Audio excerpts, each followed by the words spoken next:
And now, your First Alert 5 weather. And welcome back, everyone. It's Sunday afternoon here in southern Colorado. Meteorologist Alan Rose with a look at your First Alert 5 weather forecast. As expected, it's been a warmer end to the weekend. A little breezy, though, so might be a little bit difficult to discern some of those changes. But overall, fairly pleasant this afternoon. Partly to mostly cloudy skies in town. Outside temperature at 46 degrees. We've managed to break into the 50s at times this afternoon in Pueblo, but as we're heading towards sunset, beginning to see those temperatures reverse trends. Currently sitting in the upper 40s outside, whereas Canyon City, you're just barely holding on to the lower 50s and head up to about 7,200 feet above sea level. This right here, the Monument Hill Skycam.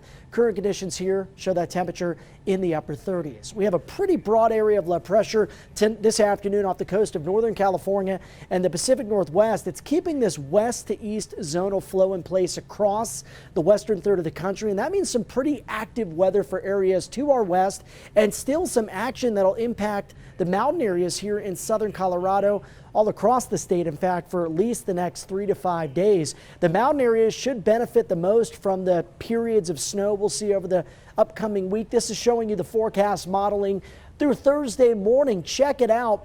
Out towards Vail and Beaver Creek, Loveland as well. These areas could be in that 7 to 10 inch range. Crested Butte modeling shows around a foot of additional snow. Breckenridge to Keystone could see around 5 to 8 inches. Copper could be up near 6 inches as well. So some great news as we continue to build those base areas and get those resorts to expand terrain in this early season time period.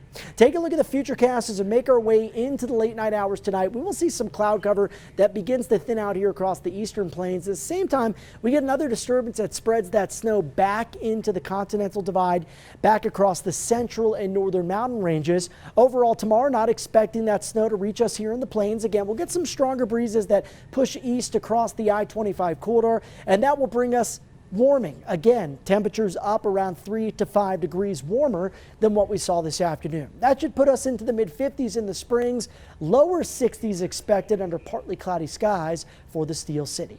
Tonight, strengthening downslope flow will keep us more mild than last night, only cooling down to around 40 in Canyon City, 25 down south in Westcliff, 23 Alamosa, and 34 here in the Springs.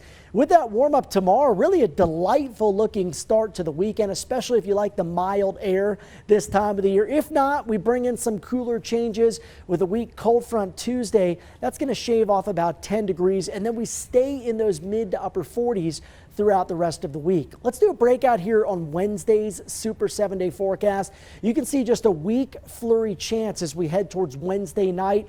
Not overly excited about accumulations yet. That could change for now. Again, most of the moisture I think will stay out to the west into the mountain areas. For Pueblo, that cool down takes us from the 60s to the 50s. Beginning on Tuesday, it will be breezy as the front rolls through, and then again windy potentially by the end of the week. Canyon City around 60 tomorrow, down to the lower 50s Tuesday to Wednesday with a weak flurry chance Wednesday night, and then a few additional degrees of cooling on Thursday. And for Woodland Park, I've got to mention some light snow showers, light accumulations possible here late in the day on Wednesday. Temperatures this week mostly in the 30s and 40s. Stay with us. We'll have more coming up after the break.